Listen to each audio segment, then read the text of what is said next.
Hello, good afternoon everyone. Hope everyone is doing great. Today in this video we'll be seeing a medium level of a component, a 3D component, and how do you make the particular component using feature based approach. Feature based approach is usually evaluated in all the tool tests. So if you can go through the video without skipping, you will get an idea about how it works. Now, first thing is whenever they give you a drawing, we have to understand the drawing. Understanding this drawing, I have two auxiliary views as you can see on the screen. I have a front view and I have a top view. This is actually a first angle projection. So this is my front view, this is my top view. I have an auxiliary view which is taken from here as you can see as BB, as well as I have a section view which is of this. So we can understand what are the features here, how many holes are there, etc. So basically to begin with the model, we can start by taking the base and slowly add the other features. So let's begin. We'll be using CATIA as our CAD tool. Since it's a simple part component or a medium level of a part component, we'll be using part design. Now, there will be tips and tricks in the video itself. If you want, you can go through with it. Again, I'm entering into the part design workbench. Now, since I've said we'll start with the base, so let us try to get the dimensions of the base before proceeding further, which is 80.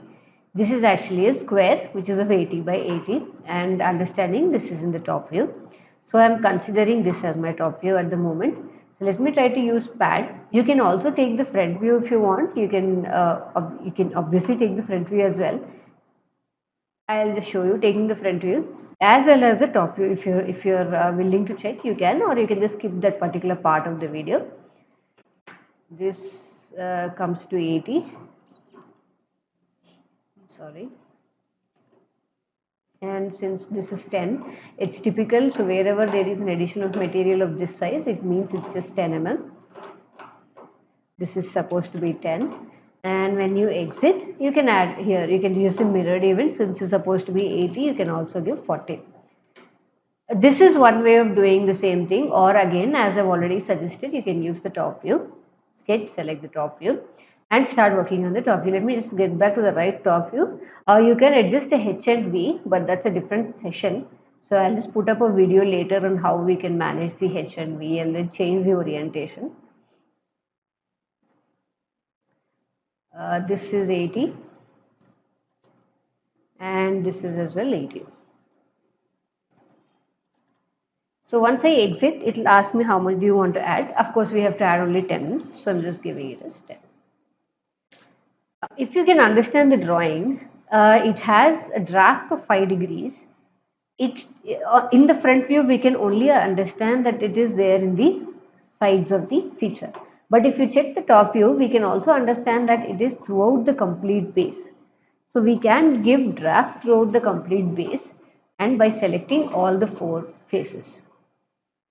Let me try to rotate it for you. Again, rotate. And then go back to your isometric view with respect to, of course, the base. I can take the base, or I can use, obviously I can choose the plane as well. So when I give you the preview, you can see how it works. You can also take different views and also see. I can say okay, it tries to create the feature. Now while creating the draft, the 5 degrees is already given, so I'm just going to say okay and show you the model. This is with the draft. Now, while making the top part, it's actually a complete cylindrical body. You can either use revolve or shaft, or you can use pad. The reason why we use shaft is because we can actually maintain the body by giving the dimensions exactly as per the drawing. If we don't do that, usually the dependency might skip. So understanding that, let us try to take the shaft in the front view and then start taking my axis. Axis can be from anywhere to anywhere. Now let us start taking our drawings, understanding this is the reference. This video is going to be a while because it's a little bit a complicated model in comparison to the other ones which we have seen. So let's try to make it. Start from here. I'm sorry. Instead, let me just try to remove this. This is a little, yeah, there you go. and then it goes this way, and then goes this way. We have to close the sketch since we know that while using the shaft command. Now let's try to give the dimensions. The major one is actually of radius diameter, which is 40. It's actually mentioned over here. And the other one, which is the inner one, which is 30, which is mentioned over here, which is this one. So let's try to give that dimension too. And now the heights. The overall height is from the base. This is 120. From the top, actually, that is only till 20. So let's try to take this as 20. Exit. It creates a simple wall shaft, as you can see on the screen. Now, actually, for the next one, we can start with this, but it's at an angle of 45. So you can actually take a plane at 45 degrees and also work on it, or you can create your references, whichever you are flexible. I can actually create a plane. So I'm just trying to create a plane, angular normal. Rotation axis is the center axis for this. We can actually create an axis, or we can also use the Z axis. With reference to this, maybe I want it to be at 45 degrees. This way, exactly how I want it to be, and I'm saying okay. Now, this location V is actually a distance of 50 and 60, the exact point. I need it to be made on this plane because the feature is lying at 45 degrees. This is the 45 degrees plane. So, on the 45 degrees plane, whichever I have taken just now, on this plane, I'd like to create the point. Let me show you the 3D view. This is my feature. Now, the point is supposed to be somewhere around here. I'll just go to the normal way once. This is the point. We know the dimensions of the point, which is at 50 from the center and 60 from the base. This is my center. And the height is actually supposed to be 60 from the base. You can either take a plane at that point or you can start making a profile. So I would prefer taking a plane. If we can mirror this to the other side. Okay, let me try to take a plane on the other side, or maybe try to take a plane here itself. This is the point passing. I need another plane. Okay, let me try to take another angled plane. Angle the normal to the axis, Z axis, with again taking this as my reference. Perfect. Now, with the new plane, I'd like to use the reference. If you can see. So once I'm trying to take a plane, I want to make it passing to that point, but parallel to the new plane I've selected. As you can see, it creates a new plane. On this plane, I'd like to create it so I can add material up to the next surface. Now on this plane, I'm trying to create a pad command. Again selecting it. I already have all my references, as you can see. I'm going to use those references at the moment, which is the point. This is my reference. Now whatever I'm trying to make, I'll be controlling through this point and the planes I have taken. And I know the diameter of this is actually mentioned here, which is 30. Let's try to take that. Exit. Now try to add the material till wherever we want. Obviously we want till the end of the body. So we'll just simply say up to next and you can see the feature. Here you cannot use a revolve command because there is an intersection in between these two. If you use a revolve command, there will be a gap in between these two bodies. Hence it's actually not advisable to do so. Similarly, we can do this as well. Again, there is a problem is that in order to control the dimensions, we really need to make these two as our references. Or you can obviously take 80 minus 10, which is 70, and then create a point. Now, to create that sort of a point, actually, I require a plane, but I already have one. So instead, what I'll be doing is I'll be taking a plane I'll take a plane at 80 onto the other direction. As you can see, it creates a plane onto the other direction. And on the same manner, I'll try to create a plane at 10 distance. So I can maintain the 80 as well as the 10. 10 is typical, which is given here. For these as well as the base, it is the same.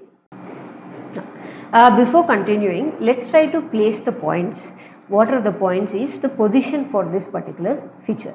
Again, this feature is at the 45-degree plane. So let's try to take it on the 45-degree plane itself. This is my plane. Onto this, exactly on the opposite side, on this plane, I need to make a point. On that, I'd like to select a point. Make sure that the point actually lies on this, which is the last plane, and then we maintain the height. The height of this is actually 80, as you can see. So let's try to maintain the 80. This is our 80. And once you exit, this will be a point. That is my reference. So while using that, we can start making our addition of material, which is this particular feature. Okay. So now let's try to begin making the feature. Let me try to rotate it. I have a problem with my mouse. It's not doing a good rotation. Taking this plane, because first I want to add this circle to the immediate next of the body, which is the smaller circle, which is of 30 dia. And then I'm trying to make a sketch on this plane. Now the reference is this. Do not mistake with the earlier reference. This is my actual reference. On this reference, I'm making a circle which is pretty much of the same diameter, which is 30.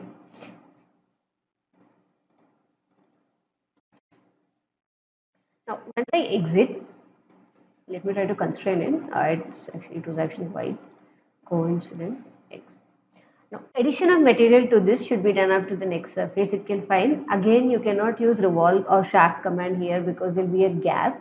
For this feature, you can use it, but it's again easy to use a pad rather than using the shaft command. So I'd like to use pad only. I can also select the face, or I can also select the plane. Easiest way I'm trying to make it is by just making the circle and maintaining concentricity. This is an easiest way to do so. So instead of taking shaft and maintaining the axis and doing it, this is another way. This right click, concentrate. So once I do that, it will ask me how much do you want to add. I want to add it up to the plane, which I already have. So it adds up to the plane. This way, there won't be any repetition of your dimensions. You will always be maintaining 80 as well as your 10. This is how you do a step-by-step approach for all of these. Now, let us try to remove the internal feature, as you can see. For this, you can use your group or you can use holes. Easiest way to do is using your groups. So I'd like to use my front plane, so I can use a group. It's cut actually exactly at the center because as you can see, the dimensions are here. This is a slanted view from here. Since it's a diametrical cut, even though you see it from this side or this side, it pretty much looks like the same. But I am using my front view to create the cut, which is an easier option for me to use. Let me try to create the axis first and then start making my sketches. Now here I'll be using this as my base as well as the top as my reference now. So I can use the profile to start it. It's actually exactly at a slanted distance. I don't want any constraints in between. So I'm not using any particular constraints. Let me take it from here. It's actually slanted and then it goes straight and then there's a shortcut. You can again use your hole command or you can use shaft. For this particular feature, obviously we have to use shaft. You can give draft as well if there is any draft given for you in the future. This is around 30. And the slant body, that is this point and this is 25 as you can see. And the top, let me just get back to the top and give it, that's supposed to be 16. Again it's shown over here in the drawing, 16. Now we require the height of this, which is the remaining portion. This is also given as 30, if you can see it in the drawing. And exit, it tries to remove the workbench from inside. Let me just go back to the sketch and see once. There is a height missing, which is this height, and supposed to be 35. I missed that particular height. From this point to this point is supposed to be 35. Exit, again you can see the internal cut and you can say okay. You can also check the same using your dynamic sectioning. As you can see, I'll just try to take the front plan instead, or you can also use any plane. You can see the cuts.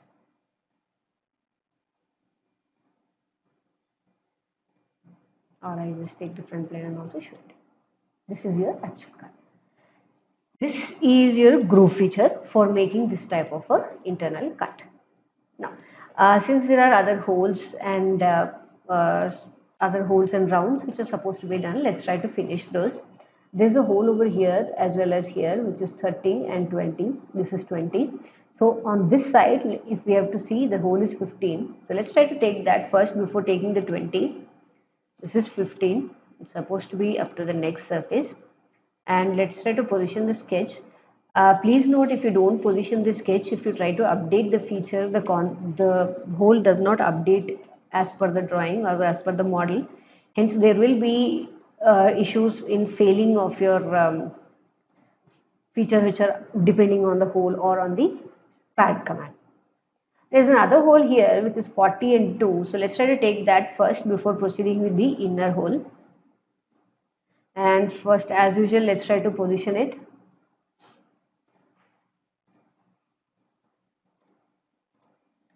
This is not up to next. This is 2 and the diameter is 40. The hole which comes next is actually, I'm sorry, I'm so sorry, I gave it the other way around. Don't seem very. The other hole which comes around is this way. Again, I'm positioning the sketch. Again, I'm giving you the concentricity. You can give concentricity to the previous one or to the actual surface. It's all right. It's up to the next one, and the diameter of that is 20. This cuts through the feature. There are holes on this and on this as well. So let's try to take the first one on this and then proceed further. Again, I'm trying to make a sketch.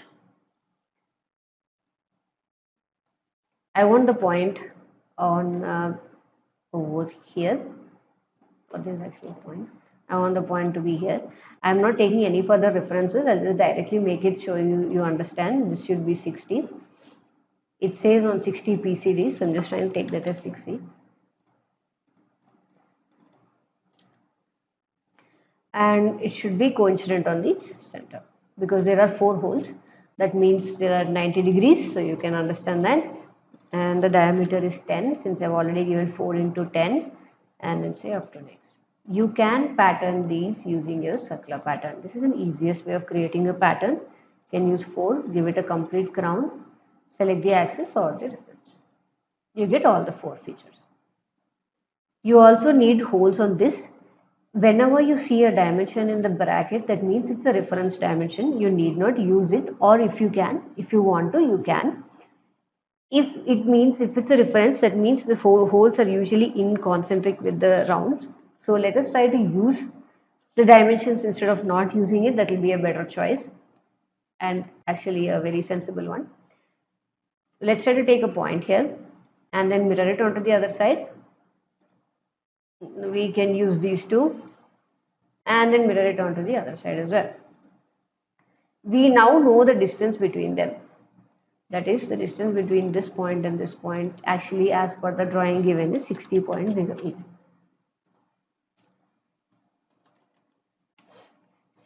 Now since they're mirrored, I don't have to give it onto the other side. I can directly drill a hole at this location itself by selecting the face. I don't have to position because it's already coincident, and I can now use my user pattern because I've already taken the points prior to the hole command. This helps us saving some time while working on it. Now, last but not the least is actually our finishing operations. So we can just try to give all the finishing operations as per our requirement in the drawing, and then try to dimension them. And then give it, these rounds are actually 10. They have already mentioned if it's not, assume it as 10. So I'm trying to assume that as 10. And rest of the rounds throughout the body are actually R4, as you can see. So let's try to give the rounds wherever they are. The first one, the second one, the third one,